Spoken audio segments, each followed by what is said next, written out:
for something completely different. All right, I'm going to talk about, this is material that comes from my book that was launched last night. Sorry, John, you've read it already. But nobody else in this room has. So I'm going to, what? So listen.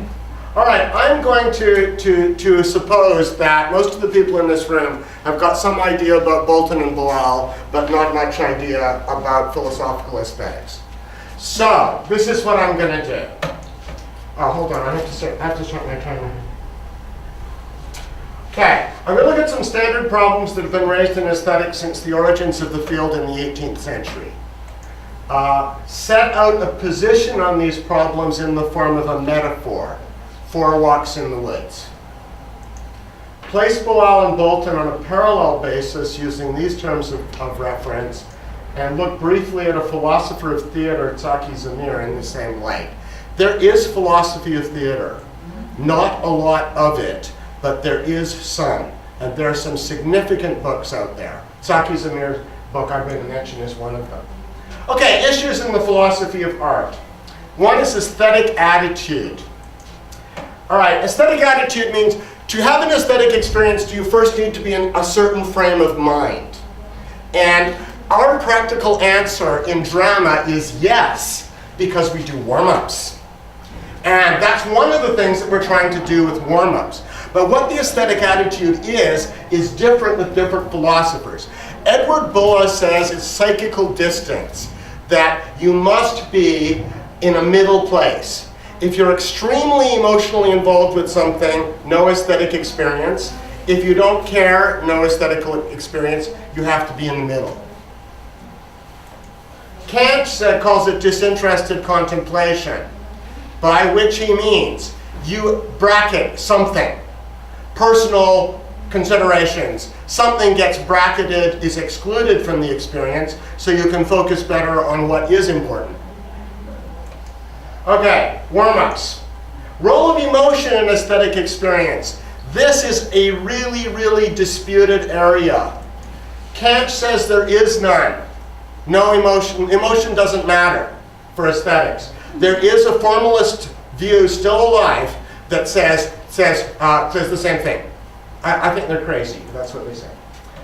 Dewey sees a central place for emotion in aesthetic experience. And historically, our field is very much associated with Dewey. Like, we're in great stretches of drama education are a subcategory of progressive education. It's important to us because we need to know how to conceive the experience that we want for our students. The role of playfulness in aesthetic experience. Is aesthetic experience like children's play? Is it like play in some other way? Kant, in his typically serious way, talks about the free play of understanding and imagination, which is a kind of play, but a kind of very serious-minded kind of play. More prominent and closer to children's play is Friedrich Schiller, who wrote his letters on the aesthetic education of man in response to Kant. It's important to us because we constantly deal with the tension between playfulness and the need for focus in drama classes. There's a kind of playfulness that we don't want. It's just kidding around. We're not looking for that, generally speaking. The relation of aesthetic experience to learning. Not all the philosophers care about this. Kant doesn't, Hegel doesn't. But Schiller, Dewey, and Rancière, they care a lot. And central to their understanding of what aesthetics is how you can benefit and learn from aesthetic experience. All right, really important book for me. Jean-Marie Schaeffer, L'Expérience Esthétique. Schaeffer is a famous man in philosophy of art in France. He is a French analytic philosopher, if you can wrap your mind around that. Some of his books are translated into English, but this one is quite recent and has not been. For Schaeffer, aesthetic attitude has to do with the psychology of attention. Focalized attention is very purpose-driven and is non-aesthetic. Focalized attention is like looking up your train on the timetable. You don't care about anything except the information that you draw from the timetable. And it's possible to read a novel that way. If the exam in the literature class is coming up and you have to remember certain things, then you can read a novel in a non-aesthetic manner. Distributed attention is usually a prerequisite for aesthetic experience. He has got evidence from neuroscience on this, which I'm not going to get into. Distributed attention takes place within a pragmatic enclave. The aesthetic experience must be separated from the practical needs of ordinary life, but that's problematic, which Schaefer certainly knows. The role of emotion, he says, attention is a beginning, emotion bites or not. Isn't that lovely? So, you pay attention, does emotion come to you? Don't know? Okay. Another philosopher, another analytic philosopher, Kendall Walton. Mimesis is Make-Believe is one of the most famous books in philosophical aesthetics of the last 50 years. In this book, Walton builds up an understanding on the nature of representational art starting from children's play.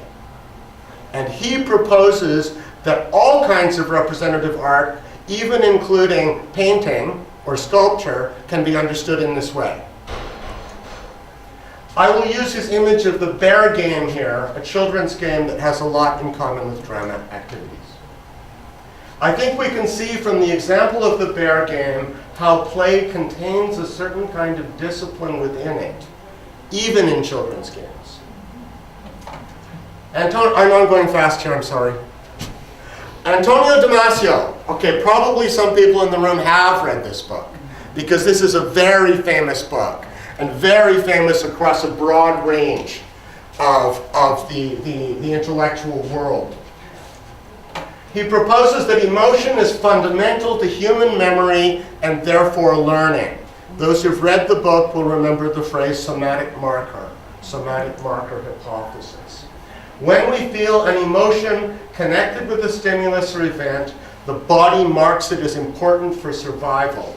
This is an evolutionary thing. We then remember it and can reflect on it. His associate, former student, Mary Helena Mardino Young, has developed some of the implications of this view for education. There's a beginning there. Not a lot still to do, but there's some formulation that's going on there. Okay, I will try to bring these elements together with my snappy metaphor, the four walks in the woods. Walk number one. The metal detector walk is non-aesthetic. You see this man. His eyes are glued on the dial. He's got headphones on. He's listening to the clicking. He's looking for coins where they have been lost. So he's seeking something very specific. Does he have a rich experience of the woods? No, he does not. That's why it's non-aesthetic. Walk number two, stroll or hike. The openness to the experience of the artwork. Now, here we're in these first examples, we're talking about the experience of an artwork that already exists. This is not as yet doing drama activity. So, you need an openness. You need to notice within a certain range, while bracketing some things, you need to notice you need to be open to whatever's there. And that means being open to emotion. The snake. Emotion arrives, making the experience memorable because significant. This comes actually from a real experience. I was walking with my dog above my house in Hong Kong. And as we were coming back, on the path between us and home, there was a python. Oh. And it was a solid 15 feet. And I didn't have, I had no leash. So, anyway.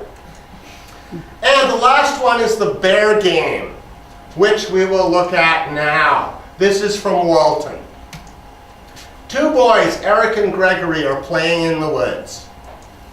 they decide that all tree stumps will be bears. They move cautiously through the woods, and when they see a tree stump, they either hunt the bear or they run away from it. Or they tremblingly sneak up on it, looking to hunt it, which is called dramatic tension. I think you can see how this might be fun. I think it's one of the best things about this example that it really does seem like it would be fun. And I think you can see what it has in common with drama. So the first three walks relate pretty closely to Schaefer's position. The metal detector walk, the stroll or the hike, the snake.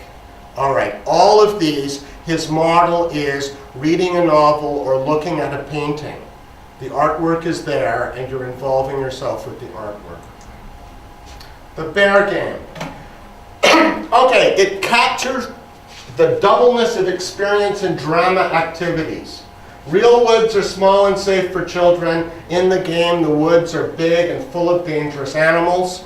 The participants are boys 8 or 9 years old. In the game, they're grown men with highly developed hunting skills. In fact, what we have going on here is metaxas.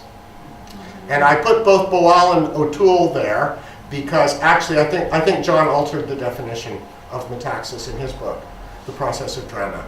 And I think actually the way he alters it is useful.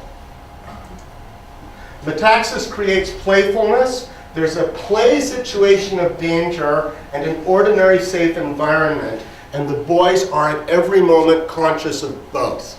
And I think that's a key thing. There's no going back and forth. There's no alternating. They're aware of both all the time.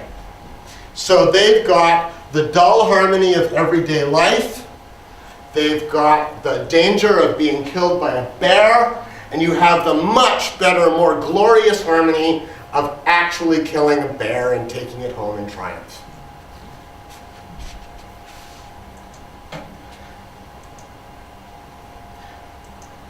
The boys agree to play this game. They set rules in advance. Stumps or bears. All right, suppose Eric and Gregory are hunting a bear. Eric catches sight of an interesting caterpillar. He drops the bear game to look at the caterpillar. What does Gregory say? What does Gregory say? Focus. Yeah! We're playing the bear game right now. You can look at caterpillars later. And so Eric says, okay. All right, we played the bear game. All right, so far that's the same as the rules of tennis and chess. That there's an agreement when you play a game. These are the rules. And Walton is really interesting on the function of these rules, which he calls generative principles. But there's a second discipline, because the game sucks you in. The absorption in the game, which depends on emotional involvement, creates a second, easier discipline. A focus on the imagined reality, which is what you want. It corresponds to what you want when you're reading a novel. But of course, in the bear game, you are performing within the imagined reality. Wow. Theater of the Oppressed fits this model, but with constraints that arise from Boal's Marxism. The metal detector walk that troubles Boal is the constraint that comes from conventional ideology that imprisons people's minds. And his concern is to get away from that and get a perception of a broader, more humane, bigger world than you could see before. And they fail to notice their oppressed. Early Boal and late Boal are quite different. But later Boal, the phrase is cop in the head. And that's you have a constraint inside your mind that causes mental illness. For Boal, the stroll should result in an awareness of oppression. Boal's view is very focused, which is its strength. It's why it's powerful. It also leaves out things that also exist. For Boal, the bear game is rehearsal for the revolution, or later for personal change. The role of emotion changed. His early work in the 1970s was very cognitivist. Emotion, he mentions emotion from time to time, but it's hardly there. But in the later work in the 1990s, there's a huge emphasis on emotion. All right, Bolton. This is the book of Bolton's that I know the best. This is the book that discusses the issues that are really important to me. His position changed on some things later on. For him, the aesthetic attitude lies in a shift from externally credible performance, accurate mime, etc., to a focus on existential living through. He was not using the word aesthetic at this time. He used the word aesthetic later. Bracketing external factors, including performance, for the sake of stronger focus. Another aspect lies in rejecting what happens next in favor of a focus on situation. He's quite strong on this in this book. He says the important question, you don't want to move too fast from a dramatic situation to a resolution. You want to keep the kids, and he is talking about kids in this book. You want to keep the kids focused on the dramatic situation where they are. And he's actually pretty interesting on the use of theatrical technique to bring this up. Both of these prescriptions are meant to keep students in touch with emotional response, because the deepest kind of change that can take place is at the level of subjective meaning. And that's change, at least in part, in terms of perception of the world. So going from seeing the world in a narrow, excessively focused way to a broader way. In the image of the stroll, then, Bolton would stress the connection between the inner emotional self and the simulated reality of the drama game. And he thought, his perception was that what he was seeing in drama education in England at the time was a separation, was a performance for people watching from outside. For both Bolton and the later Boal, one can and should live through things emotionally, but also have space to reflect on them.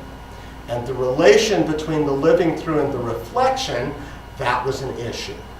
And in one of his late books, he sets out a disagreement between himself and Dorothy Hethgood, or a practical disagreement. I don't think it was a disagreement in principle. This is a result of playfulness and of metaxis. It is the intervention of intelligence in emotional experience that makes the reconstructed view of the world better than the old one. Why is it better to live it through an experience in the aesthetic space than to live it through in the real world? And a fairly clear answer that comes up more than once in both authors is room for reflection. Okay, you have to focus in the right way. That's where discipline comes in, both the external discipline of the rules of the game, the internal discipline of being captured by the imagined reality. And the capturing excludes what is external to the experience. All right, here's some of the philosophy of theater that I think should be better known in our field. Saki Zamir he's a philosopher who works in a literature department at a university in Israel. And he's a very, very dedicated amateur actor. At one point in the book, he talks about playing the role of Gloucester in King Lear repeatedly over a period of 5 years. And I don't know what kind of situation for an amateur actor lets this happen. 1 minute. All right. Zamir identifies a lot of the same things that we see in Bolton and Boal, but he does this in the context of scripted theater. And I think this raises a lot of interesting things for our tradition. Content amplification, which is much the same thing as existential living through. Self-animation is energy and performance. Disembodiment, stepping outside of one's usual identity to discover that things can be different. All right, he does not see scripted theater as an obstacle. And in fact, he says that what an actor essentially does is enter into dialogue with the text. And he sees it as outright an advantage, that it's a creation of another mind. And you have to artistically create your own creation based on that other mind. But he sees this as a months-long project by an adult actor, where Bolton's original situation is a child. And it's a child, and Bolton sets up a situation where, yes, where you have, everything happens within the classroom. If there's rehearsal, it's not a lot, and then performance happens within the same period. Zamir's talking about rehearsing 4 months. And I think that his picture is of making the text more and more meaningful by a process of rehearsal. And I think that this is true and legitimate. All right, Zamir also has reflexivity. I have the conclusion where I said the same things and I'm done. All right, thank you.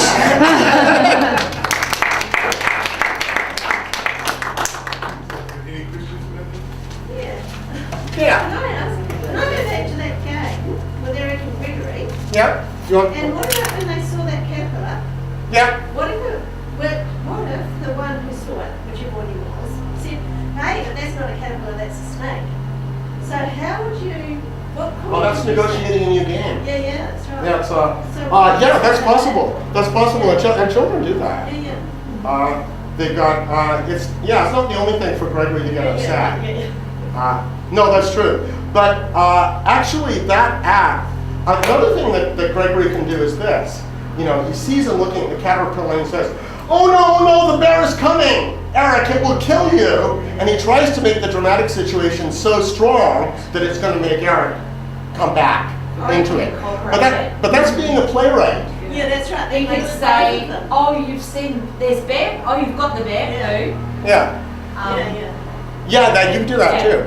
It makes those two kids will collaborate. That's right, yeah. But at every moment, that isn't only at the caterpillar moment that happens. At every moment there's a calculation, like, how scary is the bear? What's going to make the best game?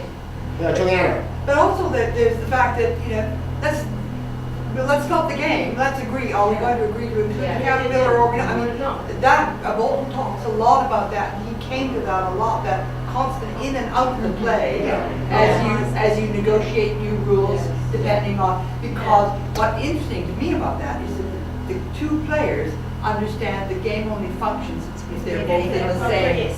That's right. That's right. And I also think that they mimic each other physically. And I think that's an important part of the game, is that they're doing the same thing. Yeah, John. A lot of that, some of the more recent work, particularly the work of Julie Dunn in our field, looking at children's dramatic play, has absolutely identified really two things important to this conversation. One is that they don't come out in and out; they stay in most of. They do come in and out, but there's a meta-communication dimension, which is changing the game, negotiating the game implicitly without ever talking about it, without ever explaining it, giving cues that each other picks up, which we can see in kids play all the time. And that while they're doing that, Julie's identified at least 5 different types of playwriting they do. So they aren't just playwrights, they're playwrights of 5 different types of plays during that non-spoken meta-communication. I haven't read this. It's Dramatic Worlds in Play, it's called. It's basically a PhD thesis. And I think it's one of the seminal documents of this whole conversation. We can say really believe that Dramatic Worlds in Play. Yeah, that's right. Yeah, and Mike Fleming is kind of interesting on that. Or like when it comes to philosophy and drama education, he's got a few side comments here and there. But, it's true. Yeah. Actually, when you were talking about Samir, it reminded me of Roland Barthes, where he talks about text as being readily and writily. From work to text, you mean that essay? Yeah. And that, you know, if it's a text where you're creating the text in your mind that's enabling you to do that, it seems to be quite a similar thing to how you explained the actor as creating the text. Actually, Schaefer uses that essay to introduce his ideas. Okay. And that's actually in the book. Yeah. I follow Schaefer on that. Yeah. No, that's true. And also, I mean, if you know of Louise Rosenblatt and her writing about aesthetic reading, that fits in very well with this as well. Yeah. But I think actually that what we do in drama education, it does relate to the appreciation of art more closely than we tend to acknowledge in practice. Okay, he's standing at the door. He's going to usher us out. Yes, I am. Also, thank you. Thank you. Really interesting. I've really enjoyed myself. So I'm a secondary school teacher, but mentioned Rancière in my work, so really cool. A little plug before we go any further. Postgraduate roundtables tomorrow. I'm speaking in 10 minutes' time, so if you'd like to drop it in and see what the young people are doing. I got called old yesterday in Singapore. I'm over 50. I'm old. I've got the famous chocolate fish known as Chocky Fish for our presenters. Thank you. Oh my gosh, thank you. John doesn't get one at the moment because he's still in rat shit because he didn't give some people the fair suck at the sand. I forgot in my, in the heat of the moment, that when I was talking about our project and we, I wasn't using the royal we. I'm actually working with two wonderful and very distinguished colleagues, both of whom are in the room. Joe Raphael and Joe O'Mara from Deakin, who have given at least as much as I have to this project already. So I just hope they'll forgive me and you'll accept the acknowledgement.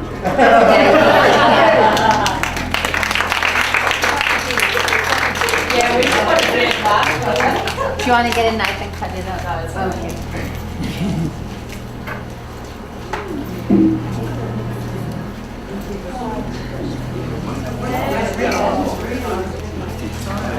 Thank you.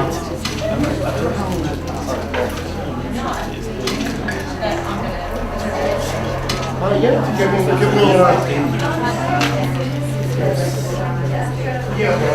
PowerPoint too. I'm still getting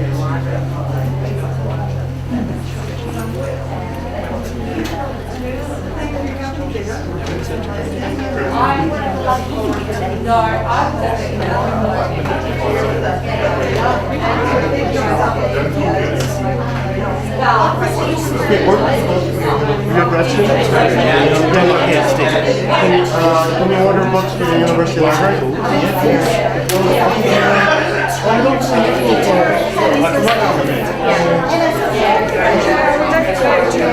What? Actually, you should ask people. I should have brought them. I should have thought of it.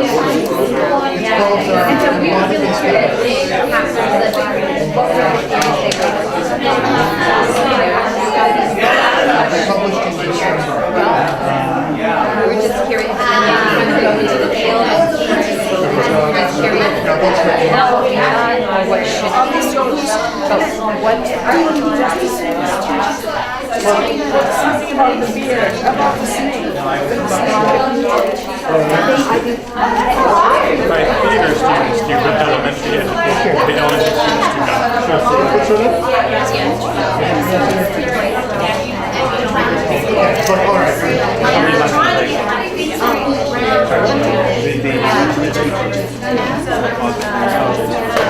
most of our elementary school students teachers. All right.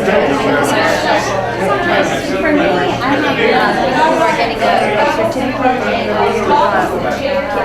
drama and theater, and then also there are many who are going to be actually your primary teachers, people who are going to be required for the theater, for the theater, or the focus on art and elementary education. They have to be required to do some artist integration class, and this is one of the options. I put them together in that class, and so we do, and I like that they're together. Yeah.